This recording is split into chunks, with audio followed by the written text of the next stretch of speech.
जय परशुराम। आज जितने भी सनातनी हैं वो सब चाहते हैं कि हमारे घर की रक्षा हो, हमारी धन संपत्ति की रक्षा हो, हमारे घर के परिवार के लोगों की रक्षा हो, सनातन धर्म की रक्षा हो, राष्ट्र की रक्षा हो। पर विचार करके देखिए, रक्षा कैसी होगी?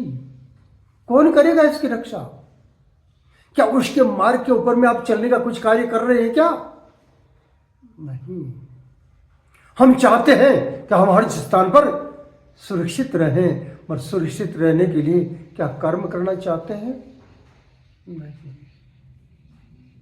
करना क्या? छोटा सा कार्य है जिसको भी हम करना नहीं चाहते और उसका फल इतना बड़ा चाहते हैं कि जिसकी कोई सीमा नहीं, असीम फल चाहते हैं। उस असीम फल को प्राप्त करने के लिए एक छोटा सा कर्म करना होगा। असीम कर्म को प्राप्त करने के लिए, इन सभी को सुरक्षित करने के लिए, सभी को संरक्षित करने के लिए, सभी का संवर्धन करने के लिए एक छोटा सा कार्य, एक छोटा सा कार्य। अगर परिवार को संगठित करना है, परिवार को सुरक्षित करना है, परिवार को संवर्धन करना है, तब करना क्या है? परिवार के जितने भी बड़े हैं उनकी आज्ञा का पालन करना शुरू कर दीजिए। सब एक ही कार्य है।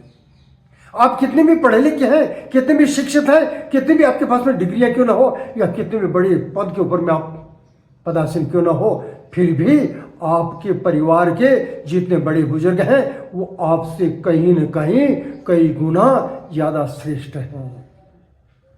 इसको याद करते हुए उनका सम्मान कीजिए। इसी प्रकार से हमारे जितने भी धर्माचार्य हैं, संत महात्मा है, सदगुरुदेव है, उनकी वाणी पर, उनके आह्वान पर हमेशा ध्यान देते हुए सनातन संस्कृति का जो कर्तव्य है, जो मूल कर्तव्य है, जिसका आदेश हमें धर्म ग्रंथों के द्वारा और सनातन के जितने भी परमात्मा के अवतार हैं उन अवतार के श्री विग्रह के द्वारा प्राप्त होता है, उनका पालन करने लग जाए, आप सुरक्षित हो जाओगे। हम पालन करना ही नहीं चाहते। हम किसी संत की आज्ञा का पालन करना नहीं चाहते। हम हमारे जो मंडलेश्वर हैं, जो हमारे विद्वान हैं, उनके बने हुए मार्ग पर या उनकी किसी भी बात को हम सुनना ही नहीं चाहते और चाहते हम सुरक्षित हो जाए। आप जब दूसरी बात एक और है, जब तक आपका धर्म सुरक्षित नहीं होगा और आप सुरक्षित नहीं रह सकते, और धर्म सुरक्षित कैसे होगा? जब इन्हीं कार्यों का हम अनुसरण करेंगे तब, अन्यथा हम सुरक्षित नहीं है। इसीलिए प्रयत्न करो, प्रयत्न नहीं करो, संकल्प करो, हम सुरक्षित रहेंगे और हम सुरक्षित रहने के मार्ग पर चलेंगे। जय सिया राम।